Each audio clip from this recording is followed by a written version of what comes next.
जो बहुत ही निम्न स्तर के लोग हैं, मानसिक स्तर के, उनको अपनी ओर खींचने के एक माध्यम है कि हिंदू खतरे में है। जो भी पढ़ा लिखा शिक्षित होगा उससे पूछिए, वो तो नहीं बोलेगा।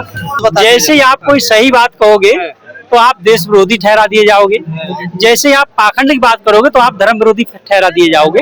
एक विचारधारा जो है बहुत तेजी से आगे बढ़ रही है और ऐसा चल भी रहा है। मैं यही कहूंगा कि शिक्षा, शिक्षक की यहाँ पर कोई वैल्यू नहीं है, ना उनका कोई मूल्य बचा हुआ है, बल्कि जो एक लोकतांत्रिक, स्वस्थ लोकतांत्रिक व्यवस्था है कि हमारे यहाँ अगर कोई बात नहीं सुना तो हम आंसर रखते हैं, और जो जिम्मेदार सत्ताधारी लोग हैं वो जाते हैं, उनसे मिलते भी हैं, लेकिन यहाँ कोई मिलने नहीं आया। ये दुर्भाग्य है, विडंबना है आज की राजनीति की। आप खुद शिक्षक विद है, एक टीचर है, क्या बगैर शिक्षा के देश की कल्पना की जा सकती है? कभी भी नहीं की जा सकती है, और बिना शिक्षक, बिना शिक्षा के देश कभी आगे बढ़ भी नहीं सकता है। और यही हमारे देश की सबसे बड़ी विडंबना है कि सोनम वांगचुक जैसे शिक्षाविद, पर्यावरणविद और सामाजिक कार्यकर्ता, इसका इतना बड़ा योगदान है, उनकी बात को सुनने के लिए कोई नहीं आ रहा है, तो ये किसकी कमी बताई जाए? क्या तानाशाही है सरकार की? बिल्कुल तानाशाही है। जो व्यक्ति भूखा अनशन रख रहा है, आप भले उसकी बात को ना मानो, लेकिन कम से कम उससे वार्ता करने के लिए तो आया ही जा सकता है। लोकतांत्रिक एक व्यवस्था है। और वो कह रहे हैं तो दहशतगर्दों की भी टीम है। जब हमें किसी को बदनाम करना हो, भ्रम फैलाना हो, तो इस तरह से ही बोला जाएगा।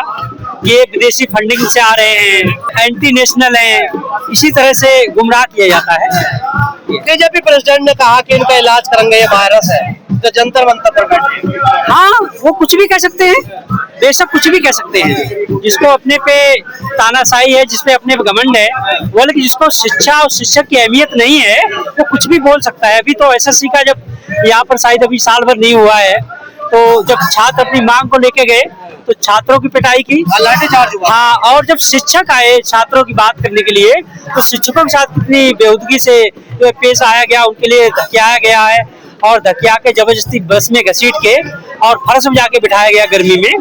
तो ये तो कुछ भी कर सकते हैं। इनकी मांग गलत है क्या? बच्चों की मांग कर रहे हैं, जो सरकार सुन नहीं रही है इनकी? नहीं, बच्चों की मांग बिल्कुल गलत नहीं है, लेकिन सरकार तानाशाही है। सरकार अपनी खामियों, अपनी कमियों को बचाना चाह रही है। और जो आप ये बताइए, अब तक 2014 से लेकर 2026 तक कितने पेपर लीक हो चुके हैं? सभी कोई जान रहा है ना। तो हाँ, 90 पेपर लीक हो चुके हैं। अगर वो लोग जायज मांगे, उनकी अब इससे जो शिक्षा मंत्री है उसको इस्तीफा दे देना चाहिए। तो और क्या मांग रहे, सही मांग रहे हैं, गलत था। आप भी सुर्खियों में रहे हमेशा, लेकर कांवड़ को लेकर आपने कविता क्या गा दी, देश भर में विवाद हो गया कि किसी की भावनाओं को आपने ठेस पहुंचा दी, इस प्रकार की खबरें भी आए, तमाम ट्रोल किया गया।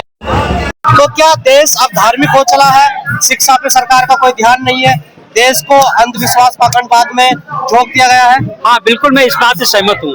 मैंने कविता गाई थी, आपने भी सुना होगा, और मेरे ऊपर FIR कराई गई। दूसरा मैं कहूँगा कि जब हमारे शिक्षित युवा जो हैं, चाहे लखनऊ में या दिल्ली में, जब अपनी वाजिब मांग के लिए प्रदर्शन करते हैं तो कोई मंत्री नहीं जाता है, और जब धार्मिक भीड़ निकलती है तो उस पर फूल बरसाए जाते हैं।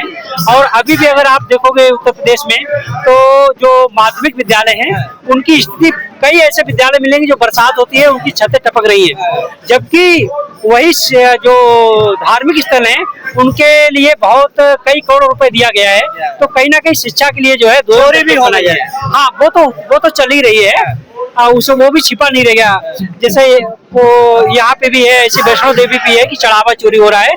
बोल के आप एक देखोगे कि विशेष प्रकार के धार्मिक पैदा हुए हैं, ऐसे धार्मिक उन्मादी पैदा हुए हैं। ऐसे ऐसे माहौल बना के सरकार को क्या फायदा होगा? सत्ता में आए ना, तो जो सत्ता लोलुप लोग हैं तो उन्हें सत्ता चाहिए, और सत्ता के लिए वो कुछ भी कर सकते हैं, वही वो कर रहे हैं। अनपढ़ बना के रखा जाएगा तो क्या सवाल जवाब ना हो, इससे डरती है सरकार? हाँ, कहीं ना कहीं ये तो होता है कि जब लोग शिक्षित नहीं होंगे, जिन्हें अपने अधिकारों की जानकारी ही नहीं होगी, तो उनके वो प्रश्न पूछ ही नहीं पाएंगे, तो उनके लिए बेवकूफ आसानी से लंबे समय तक बना के रखा जा सकता है। ये भी बात सही है। बगैर शिक्षा के विश्वगुरु बन जाएगा भारत? कभी नहीं बन सकता है। जब हम शिक्षित ही नहीं होंगे तो विश्वगुरु बन कैसे सकते हैं? फिर ये बताइए, 2014 से लेकर जब से विश्वगुरु बना रहे हैं 26 तक, क्या तब से भ्रष्टाचार कम हुआ है, बलात्कार कम हुए हैं, और चोरी कम हुई है, और कोर्टों में, कचहरियों में मुकदमे कम हुए हैं, जब कुछ कम ही नहीं हुआ है तो विश्वगुरु किस आधार पर रहे हैं? तो खतरे में है ना। ये तो एक मतलब क्या बोलेंगे, जो बहुत ही निम्न स्तर के लोग हैं, मानसिक स्तर के, उनको अपनी ओर खींचने के एक माध्यम है कि हिंदू खतरे में है। जो भी पढ़ा लिखा शिक्षित रहेगा उससे पूछिए, वो तो नहीं बोलेगा। ये भारत कहीं टिकता है क्या शिक्षा में सर? क्योंकि आप खुद शिक्षक हैं, नहीं, कभी कभी नहीं टिक रहा है, और दिनों दिन हालत खराबी होती जा रही है। जहाँ पर जो है सरकारी विद्यालय बंद होते चले जा रहे हों और शिक्षा का व्यवसायीकरण होता चला जा रहा हो, जब शिक्षा का व्यवसायीकरण हो जाएगा और शिक्षा महंगी हो जाएगी, तो जो पैसे वाले लोग हैं वही बच्चों को पढ़ा पाएंगे, गरीब लोग पढ़ा ही नहीं पाएगा।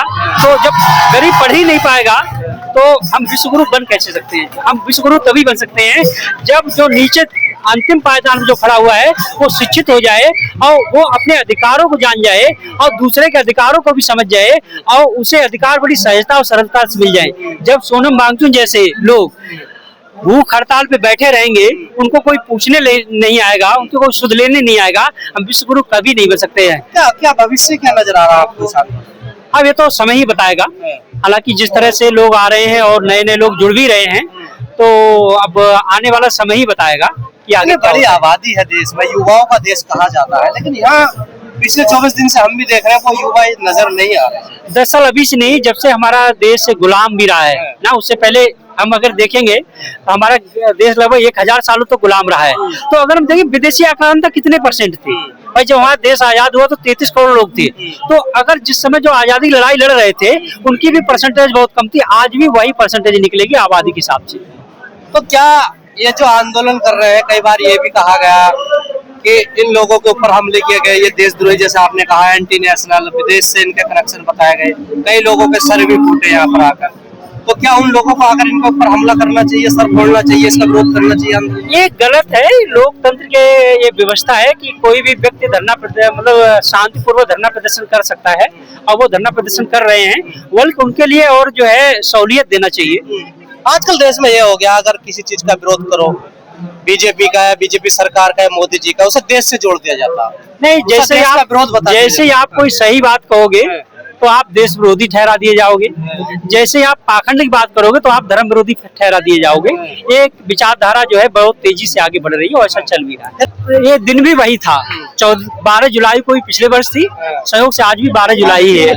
ये कि कांवड़ लेने मत जाना, तुम ज्ञान का दीप जलाना, मानवता की सेवा करके सच्चे मानव बन जाना। कांवड़ लेने मत जाना, तुम ज्ञान का दीप जलाना, मानवता की सेवा करके सच्चे मानव बन जाना। शिक्षा है जग जग की जननी, उसका दूध पियो तुम, सत्कर्मों का रहस्य बड़ा है, उसका रूप गुनो तुम। सत्य आचरण परो प्रेम परोपकार सब है जीवन के साथी, ज्ञान विवेक का दीप जलाओ है यही तुम्हारी थाती। धूर्त बहुत है कपट प्रपंची, उनका जाल समझना, मन का मैल ज्ञान से धोकर स्वयं का महत्व समझना। मानवता की सेवा करके सच्चे मानव बन जाना, कांवड़ लेने मत जाना, तुम ज्ञान का दीप जलाना। राजनीति अब धर्म नीति अब ये पूंजीवादी युग है, जनता की है धर्म अफीम से बौराया जग है। अंधी आस्था मिथ्या या डंबर है इसको मार भगाना, ज्ञान बोध की ज्योत जगा कर खुद दीपक बन जाना। ध्यान साधना त्याग तपस्या इन सब से मेल बढ़ाना, शिक्षा है हथियार तुम्हारा हर जन जन तक पहुंचाना।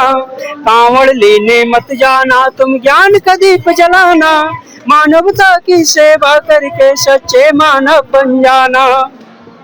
पंडा पुरोहित नेता पूंजीपतियों की चालों को जानो, ये सब पलते हैं षड्यंत्रों पर इसको तुम पहचानो। ईश्वर के मिथ्या सुख की ये तुमको राह दिखाते, धर्म संकट है बहुत बड़ा जन जन तक भ्रम फैलाते। खुद के बच्चे पढ़े विदेशों में तुम कांवड़ लेने जाओ, घर में जो संचित धन रखा ना उसको व्यर्थ बहाओ। मत फंसना इनकी बातों में तुम खुद के दीप जलाना, कांवड़ लेने मत जाना, तुम ज्ञान का दीप जलाना। मानवता की सेवा करके सच्चे मानव बन जाना। कांवड़ लेने मत जाना तुम, ज्ञान का दीप जलाना। कांवड़ ढोकर कोई वकील डीएसपी नहीं बना है, कांवड़ जल से कोई बनिया हाकिम वैद नहीं बना है। कांवड़ से बुद्धि विवेक का तनिक विकास न होगा, भांग धतूरा गांजा सुल्फा मद से कोई उद्धार न होगा। जाति धर्म का नशा छोड़कर सुई कल्याण करो तुम, शिक्षालय पुस्तकालय में पढ़ ज्ञान प्रगाढ़ करो तुम। सत्य कर्मों से मानव सेवा कर प्रेम का दीप जलाना। कांवड़ लेने मत जाना तुम, ज्ञान का दीप जलाना। मानवता की सेवा करके सच्चे मानव बन जाना। कांवड़ लेने मत जाना तुम, ज्ञान का दीप जलाना। जी मैं यही कहना चाहूँगा कि सेव एजुकेशन और सेव इंडिया, चूँकि मैं भी शिक्षा से जुड़ा ही हुआ हूँ और कुछ कहीं ना कहीं व्यक्ति के मानसिक या ऑलराउंड डेवलपमेंट के लिए शिक्षा सबसे जरूरी एक तत्व है, एलिमेंट है। अच्छे इंसान को इंसान बनाने के लिए भी शिक्षा जरूरी है। इंसान को इंसान बेहतर इंसान बनाने के लिए। हाँ। और जब तक शिक्षा पर हमला होता रहेगा तब तक मुझे नहीं लगता है कोई देश प्रगति कर सकता है। तो इसीलिए मैं कहना चाहूँगा सेव एजुकेशन